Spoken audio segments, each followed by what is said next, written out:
Welcome to Behind the Brand, the podcast for small business owners, solopreneurs, and aspiring entrepreneurs who are ready to start strong, stand out, and stay bold. I'm Taylor. I'm Kelly. And I'm Isabella, and we're part of the powerhouse team of marketers at Macki Creative. We're taking you behind the scenes to explore what it takes to build and grow a memorable brand. Ready to get behind the brand? Let's dive in. Good morning, Moxieverse. Welcome back to another episode of Behind the Brand. Taylor here, regular co-host on Behind the Brand.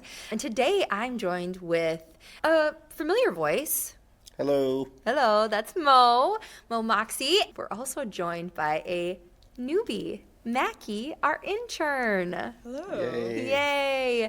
Thank you. So Macki is interning with us for the summer. She is an incoming senior at the University of Minnesota Duluth, and she's our marketing and accounts intern. So she's working really closely with myself, Kelly, and Isabella. But as a small team here at Moxie, everybody works together. So we don't just keep her locked away in her office. She gets to hang out with everybody. She has been with us for 2 weeks now? I think it was 2 or 3. 3 Oh, weeks. okay. Feels like forever. And we're really putting her on the spot today because she is going to be the leader of this episode. I'm flipping the script and sitting here being the one asked questions. I feel really uncomfortable about it, but we'll see how it goes. And Macki is going to ask all of her burning questions to Mo and I about agency life and, you know, what our careers have been like up to this point. So, Macki, whenever you're ready. For this? I don't know. We'll start light and ease into it. Okay. First question is, what would your walkout song be? I feel like this is like a question that people should just like know. Like, oh, this is, you know, this would be my walkout song. And maybe it's because I was not a huge sports person in high school or anything, so I don't know. So instead of walkout song, I'm going to defer this to my karaoke song. Is that okay? Okay. I have one song and one song only that I will sing karaoke to, and it is Total Eclipse of the Heart by Bonnie Tyler. And I will sing this song every time it comes on. Any chance I get to sing it at karaoke, that is my jam. You know, So- this is a chance right now. Oh. For a little sneak peek. No. I tried. So if you win like a big award and they play a song for you to go up and accept it. yeah, that's it. No, when I did win my Miss Henderson, you know, my sauerkraut can thing, Dancing Queen was my song. So maybe that's what I'll say. That's my walkout song, Dancing Queen by ABBA, which I Yeah. just found out might be a cult. ABBA? A cult? Very well could I be. believe it, honestly. I don't know. Okay, Mo, you go. I think only people who walk out to ABBA are maybe in it. Cult. Yep. Mackie kind of gave me a preview, so we kind of were talking about this a little bit already. I'm a fill-in for the show today. Yeah. I feel like your song isn't very appropriate. Yeah, my song wrestled in college, Yeah. and we had walkout songs, and mine was kind of a metal song by a pop-punk band called Sum 41, and it's the title track to one of their albums. You'll figure it out if you go search. What's it called, Mo? Grab the You can say devil that word. by the horns and blank him in the blank. Which is really fitting, honestly, for you, I Yeah. think. Also, that- as a yeah. wrestling fan, that sounds like a great walkout song. I've listened Yeah. to many a college walkout Yeah. songs, and It was funny when we did that because the characters on the team were so different that one of the wrestlers walked out to Ghost Riders in the Sky. okay, and then you come out to that song. Yeah. And he was the 125 pounder, so he like kicked it off usually with such a weird pump up song, I guess. But if I had to choose now, I think maybe a Beastie Boys song or something. Yeah, that'd be Sabotage good. Intergalactic. was Oh, another one I was Sabotage would thinking be of. I was like the awesome. intro. Yeah. Yeah, Less Sabotage, pump that's up, great. more like cool vibe. I can't stand it. All right, moving on. Well, apparently we did get some singing on today's episode. Can't help myself. What's your most used emoji, and what's your favorite emoji? I think probably my most used emoji is like the laughing, crying one. I feel like that's like a standard. But my favorite one is the girl in the purple shirt, and for me, she has dark hair, and she's going like this. Like, for anybody that's not watching, you know, with her hand out, and she's like super sassy, like whatever. That's my favorite one. Laughing is also probably my most used. My hated one, Sure. I hate the shrug. Like, yeah, like the lady doing the shrug. Like, I don't know why.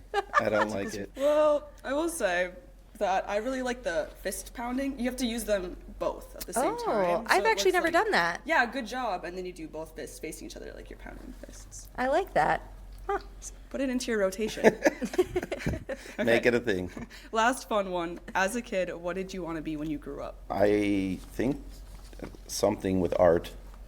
I just was always drawing, and I knew I wanted to do something with art from a very early age. When did you learn that like being a graphic designer was a job? In high school sometime, maybe 15 or 16, there was actually a guy who wanted me to do some drawing things, and then I was painting signs for the city.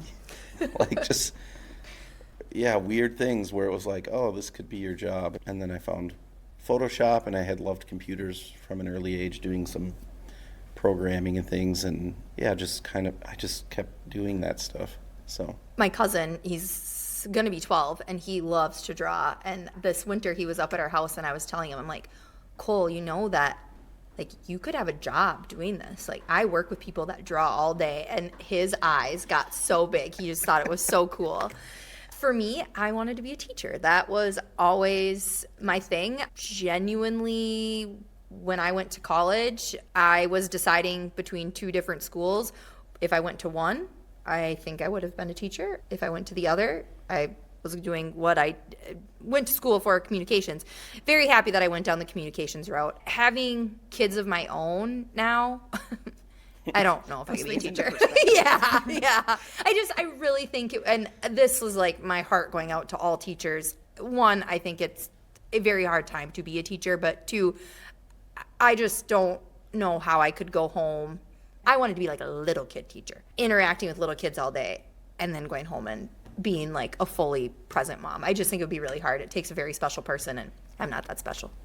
Teachers are like super. It's for superpowers. real. Couldn't do it. Nope. All right, well, we're getting into the good stuff now. If you could go back in time and be 21 again, like me, just starting out your career, what's the number one thing you would do to set yourself up for success? For me, I think it would be getting comfortable putting myself out there and getting comfortable growing my network. I think it took me a long time to feel okay talking to other people about myself. You know, that's just like a really uncomfortable thing to go somewhere in front of people that you don't know and say, this is who I am, this is what I do, and this is why I'm good at it.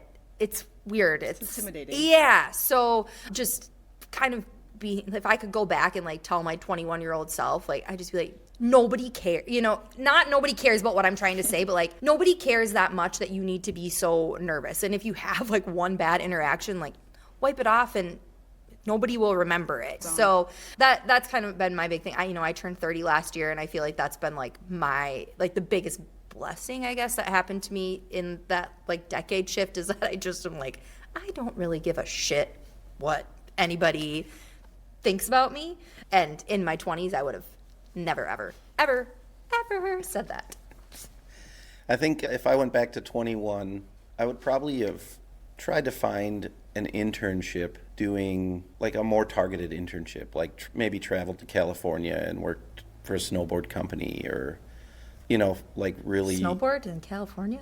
Yeah, a snowboard company, action sports company. California? There's a ton of them, yeah. Those are crazy. Okay. Yeah, Those are skateboard company. Yeah. Well, I get skateboarding, but I'm like, did The you mean to say Sierras. surfboard? No, like no, snowboard. the Sierras Okay. All right, and all. continue. Like, I'm there's a so bunch. sorry to interrupt No, you. that's okay. Yeah, surfboard companies, whatever. I didn't really know what I was doing, and I didn't have a lot of mentorship or know anyone who had kind of graduated with an art degree. So it was really hard finding my way, and I had little bits of wisdom from teachers, like send out postcards and try to get an internship, but like, how do you do that? And now being on this side and helping people get internships, or like helping other people that I've had an intern with me find their first job, like I just wish that I would have done more of that, or like really tried to find the right fit for me, because I just feel like I took the long way through my career with these stepping stone jobs that worked out for me, but I just think there would have been a faster way to get to what I was doing. Yeah, I think that's great.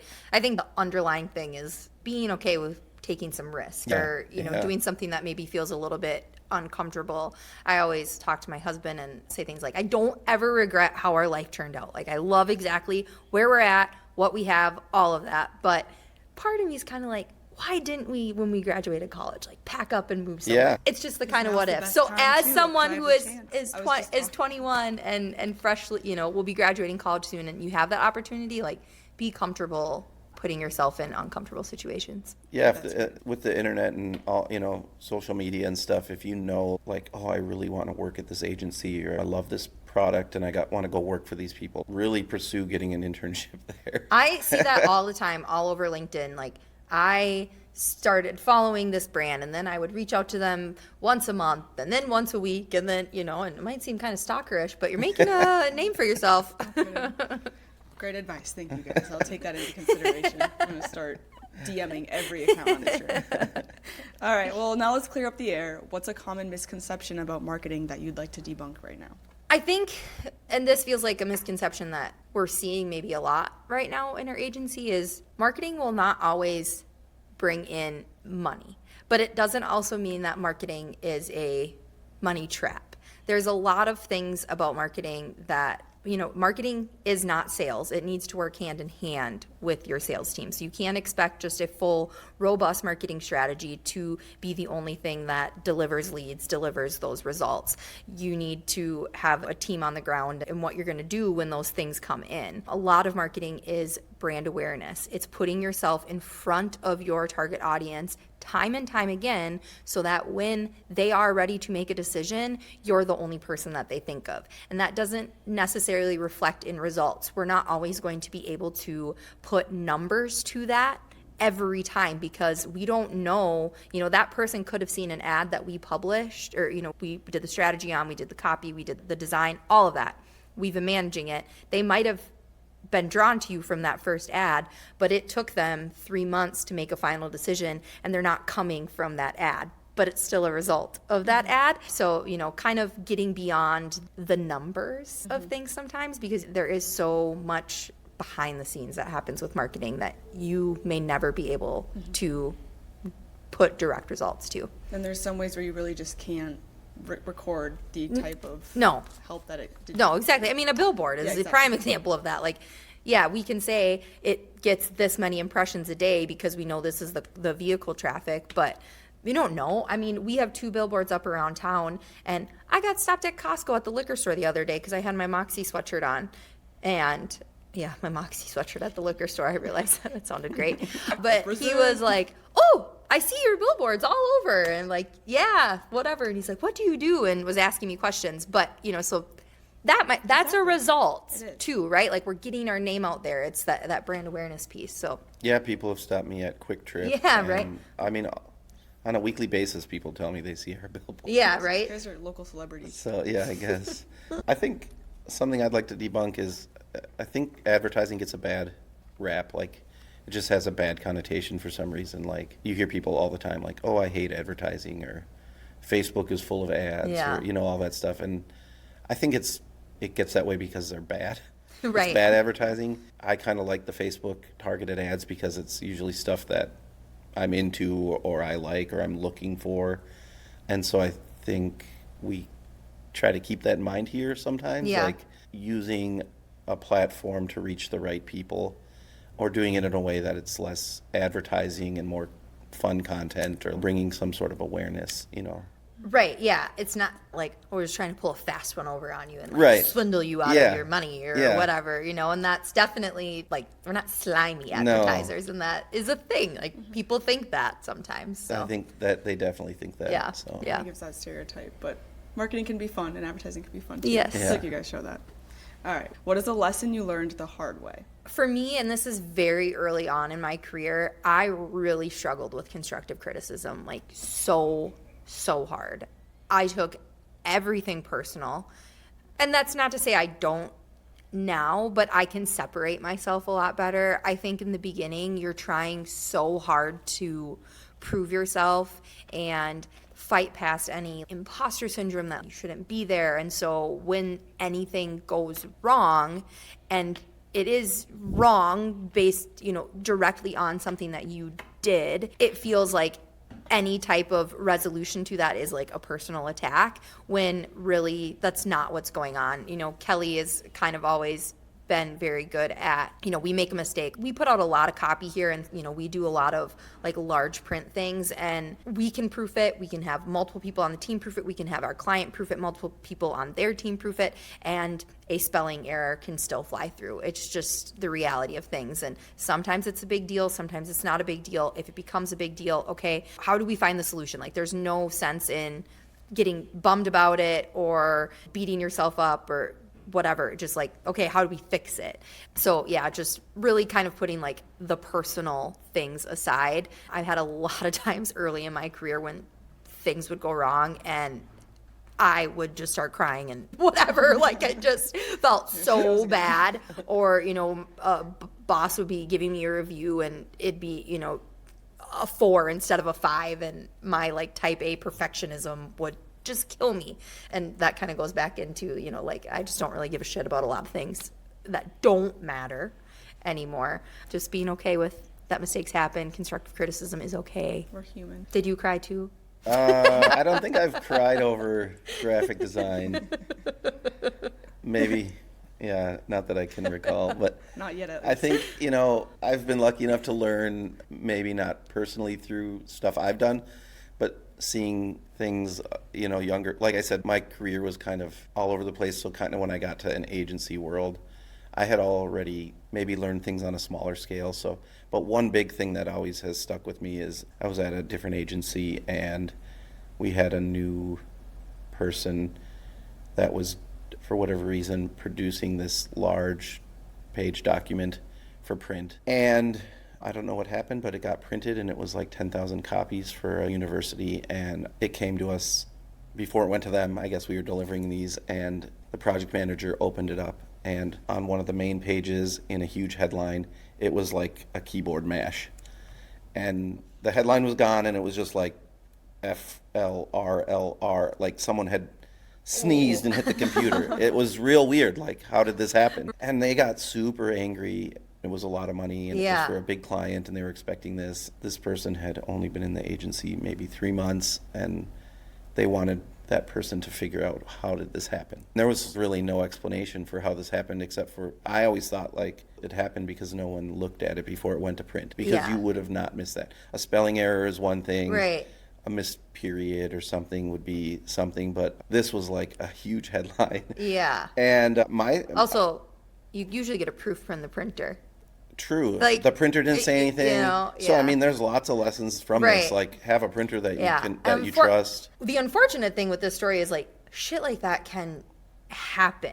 I mean, I get what you're saying. Like, that's like a big, like, it's almost like having a giant red flag on there. But those things happen. Yeah. And, all cogs at the agency need to be working together to avoid those things. And I just remember thinking, well, like, you have this young person doing something that they're not comfortable with. Right.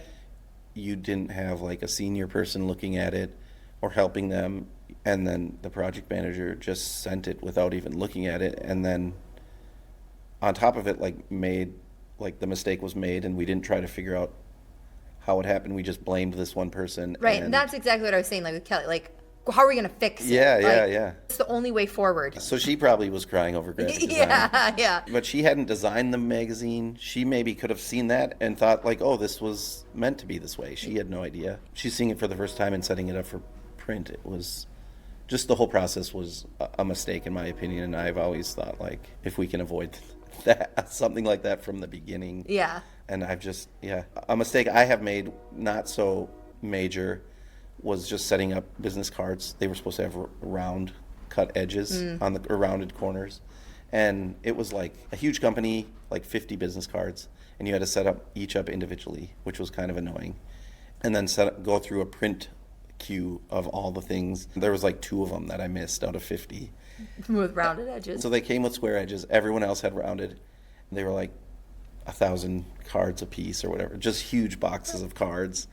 And when it was like, well, we'll get them reprinted or whatever. But I had those boxes of cards sitting on a shelf in my garage forever as like a reminder. Like, even if it's 50, you just have to, go through and make sure everything's right. And That's funny. It's very detail focused. Yeah. All right, well, we kind of touched on this earlier, but I want to go back to it. What's a risk that you took in your career that paid off? For me, it was really joining Kelly. I started working with Kelly 4 years ago. I don't know if we've really told this story. I think we've alluded to it a few times on the podcast, but I met with Kelly 3 times before she hired me. The first time, I was ready to leave my first job out of college. It was not going well. I was very much looking for something different. Came to Kelly by way of a recruiter, but we had kind of known each other a little bit. Interview went great. Follow-up was great. I thought like, okay, shoo-in, I'm getting this job. Then they ended up not hiring. Then I met with her again about a year later. And it was more just like a touch base, like, how are you doing? Kind of, I had accepted a new job at this point. And then in 2021, she reached back out to me. And I let the email sit there for like a day. And I was going to say, no, like, I'm good. I liked where I was at. And then all of a sudden something happened at my job. And I was like, okay, I can see the writing on the wall. Everybody's leaving. I need to get out. So I met with Kelly again. And just to be like fully transparent, at the time, my son was almost 1. So my financial situation had changed. Moving into agency doesn't always guarantee that you're going to get this giant pay raise or whatever. And from a financial standpoint, when you switch jobs, this should be your biggest pay raise that you can expect. Well, that wasn't the case, but I knew that there was going to be so many other things that made this the perfect fit for my family, and I was right. But by, some standards, it probably was risky. And it probably was risky for me to get my hopes up again with her for a 3rd time, but I did, and it clearly paid off. Yeah, Kelly seems to, if she likes you, I think she keeps wanting to hire you. Yep. So I've seen other people. Well, you've been hired by her twice, yeah. So. Yeah. I bet it didn't take 3 times either. Yeah, no, I actually would agree. Like I think a risky thing for me was coming back to the agency world. Yeah. I had been working in-house and then doing freelance, and I honestly didn't think I would ever, when I left the agency world, I didn't know if I would ever come back. Just mentally and mental health wise, I just didn't know if I had it in me for some reason. And then, I was doing my own freelance stuff, and I really missed having a team of people working around me, and had no idea that Kelly would be offering me a full-time position here. Yeah, you just went out to get burritos. Yeah, she brought me for burritos, and I was going to cover for Brittany on maternity leave, and then she was like, no, we just want you to come work with us. And I was kind of like, oh, wow, and thought about it and was like, okay. It didn't take much, Yeah. But, I love Kelly, and Michael's such a great friend of mine and so creative. In this world of agency, there can be egos and there can be hard people to work with, I think. I don't know if that kept me from wanting to come back or what it was, but none of that here. And a huge risk that really has paid off. Working here has been incredible, so. Yeah. Yeah. Yeah. I've loved working with you. I mean, we knew each other a little bit before, but now I'm like, you're my friend. Yeah. And also, designers and project managers, it can be hard if you don't get along for whatever reason, difference of style or difference of, I don't know. I think it a lot of times comes down to egos or something. Yeah, we're all pretty in sync here. Well, I think the overall theme is that Moxie's awesome. And so speaking on that, what's the most rewarding thing about your job here at Moxie? In general, I love just helping small businesses and, making their stuff look good. We work with nonprofits, and that's something I've always been doing, even when I was in-house doing a lot of freelance stuff with nonprofits, seeing where we help them raise money and just helping the community with our creativity and stuff. I think that's the most rewarding for me. Yeah. We love to be recognized for the work that we do, but at the end of the day, we're doing it because we love it, but we're doing it for our clients, and being able to give them a brand that is so beyond what they could even dream up in their head is really cool. Seeing my teammates win, that is a really cool thing for me. Like when Mo and Michael and Tyler and Brittany, when they design something, around copy and kind of general concepts that Kelly, Isabella, and I put together, and we show it to a client, and I can tell that, they're awestruck over the design and the creative that's being put in front of them. That is so cool for me, because I know that there's so much heart and soul that goes into the creative that you guys are doing. Every project you spend so much time on, and seeing just that first initial look in a client's eyes, like, yeah, they love that. Yeah, Makes we me always really seem to get excited there. for my team. Yeah, it's crazy. I mean, we've had clients cry over labels. Yeah. Had, they're bringing this thing to life. It's like a part of them and their dream, and it helps them fulfill that, with the Kickstarter stuff Yeah. and the new products. And Yeah. Like you said, we work with a lot of small businesses, and they have so much riding on their business and what they're trying to bring to life. So if we can just play a fraction of a part in that and help them go out with their best foot forward, like, that's pretty cool. yeah, or help them be recognized in the community, like, oh, that's, this nonprofit and they work with this, or there's this big event and we help them raise a ton of money that goes back to the community. It's just, there's a lot of stuff that's, big wins when you're in this industry, I think. Yeah. Okay, real talk. What's something you thought would be easy about your job, but it's actually hard? Or is everything easy because you're just so talented? No, everything is not easy. I don't necessarily think that I thought managing client expectations would be easy, but there are some days where I'm like, damn, I didn't think it would be this hard, or what am I not seeing because they're clearly not understanding something. That can be really tough because I always want our team and what we're doing to come across 5-star to all of our clients. But like you said earlier, we are human, so we are going to misstep sometimes. And, when you have to course correct those missteps, that can be really challenging. And then it comes back to your story about, like, okay, who can we point fingers to? I never want to be a finger pointer. Like, I never want to throw my team under the bus. And sometimes it would be a hell of a lot easier just to be like, oh yeah, our designer screwed up. And even if I don't say anybody's name, like, I'm just not going to do that. We are a team. We screwed up. Or I will take the blame for that because I'm the account manager and I'm the one who needs to be overseeing the final whatever gets sent off. So yeah, there's just a lot of like moving parts. So managing client expectations with all the moving parts that are happening within an agency is tough. I never thought that it would be easy, but there are some clients that it is really easy with and other clients it's not. And you have to figure out, okay, what's the breakthrough that I can make it easier with that client. So everybody's relationship can be better. The designers can be happier with the project that they're working on. I can be more inspired to write copy for them. And the client can be happier with the final product. Yeah, can you repeat the question one more? Okay. What's something you thought would be easy about your job, but it's actually hard? Managing your time. Yeah, for me,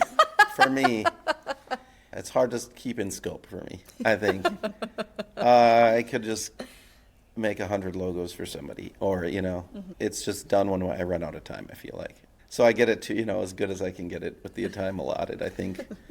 So I didn't, And maybe a few extra hours. yeah, I don't know if I thought that would be hard, staying on schedule or staying in scope or whatever. But another thing that I think is hard is, to piggyback off what Taylor was saying, clients are all over the board and they don't know what we know, and we're immersed in this, and we read marketing blogs, and we are always staying up on latest technology and what algorithms are doing, and all this jargony stuff that we do. And a client will come in and not know what a brand is, and they might want a website, but they don't even have a logo. And so how do you make them feel good about trying to sell them? Like, we have to Right. do a logo before we do a website, to be successful, or like we have things that we need to do and we can just get you a website or whatever. But I think explaining to, like, finding out that core problem. What is your goal here and how can we really help you? And a lot of times it does come back to they don't have a solid foundation, and clients don't love to hear that. Yeah. That's a really hard, that's just a great thing that you're bringing up. That is a really hard thing to tell them. Yeah. It's something that I'm still am uncomfortable with, 4 years in, having to say, like, we can do that, but it would be better if you had XYZ. Because sometimes it feels like, they might just think, oh, am I just saying this to, like, take more money? No, I'm saying this because this is what's going to make you more successful. Yeah. You're just trying to help. Yeah, and not everybody sees the value in having that foundation. So having to, figure out the way to communicate that, and everybody sees, the value in it differently. So it's just, Yeah. figuring out what makes every client tick. Yeah, some businesses work fine off referral or fine off without having a website or fine with not having even really a logo. Growing up, my dad did plumbing and heating, and he just had, his logo was basically on his t-shirts. Yeah. And the side of his truck with his phone number. And he worked with contractors who just knew he did good work, and they would always call him up, and he never didn't have a job. He had more work than he needed, so he never advertised, never had a website, never needed social media. But there's clients that do need that stuff, and yeah, without the base. So I think that's explaining that to clients can be really hard, a hard part of the industry for sure. Last question. Creator's block is real. What's your go-to strategy when the creativity just isn't there? Yeah, it is real. I found showing up and just doing something, doing work, gets me through it. I kind of have, a process when I'm designing. Depending on what I'm designing, I can always look at type, or I can always, I know I need photos for this, so I can find photos.